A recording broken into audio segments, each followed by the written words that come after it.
क्या आप भी जब चाय बनाती हैं तो दूध फट जाता है? और कौन-सी वो गलती है जिससे चाय का दूध जो है वो फट जाता है? आज मैं आपके साथ वो टिप्स एंड ट्रिक्स शेयर करूँगी जिससे अब चाय जो है वो खराब नहीं होगी, दूध बिल्कुल भी नहीं फटेगा। Welcome in foodie wellness kitchen. बिस्मिल्लाहिर्रहमानिर्रहीम। यहाँ पर 2 कप चाय बनानी है और इसके लिए मैंने 1 कप पानी लिया है। अब इस पानी के अंदर शामिल करेंगे 2 चम्मच चाय के और 3 अदद इलायची खोल के ताकि उसका फ्लेवर अच्छा आए और हाफ चम्मच शामिल करेंगे सौंफ। गुड़ वाली चाय में सौंफ तो बेस्ट है और यहाँ पर 3 चम्मच मैं देसी गुड़ के इस्तेमाल कर रही हूँ। अब इन तीनों चीज़ों को अच्छे तरीके से हमने पानी के अंदर पकाना है ताकि हमारा ज़बरदस्त सा कहवा तैयार हो जाए।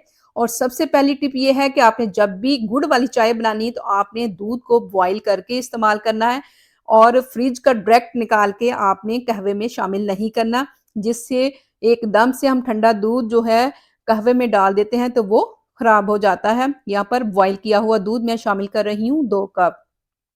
और इसके बाद जो नेक्स्ट टिप है कि आपने दालचीनी और लौंग का इस्तेमाल नहीं करना क्योंकि गरम मसाले का फ्लेवर बहुत ही हाई होता है जिससे चाय का टेस्ट अलग से ही हो जाता है। इसलिए अगर आपने मसाला चाय बनानी है तो उसके लिए आपने दूध बॉयल करके लेना है।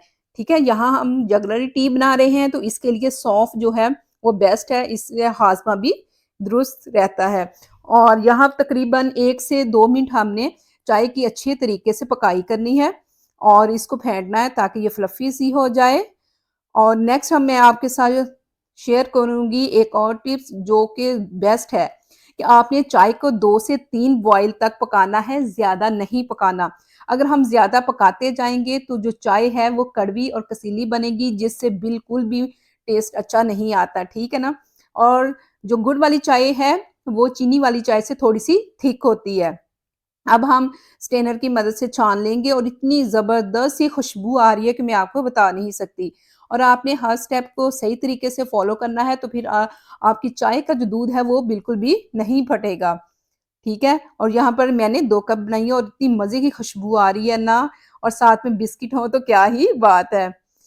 आपने इस रेसिपी को फ़ॉलो करना है और मुझे फीडबैक देना है कि आपकी चाय अब कैसी बनी है, ठीक है? और अपने फ्रेंड्स के साथ ज़रूर शेयर करना है और मेरे चैनल को सब्सक्राइब करना नहीं भूलना फूडी वेलनेस को।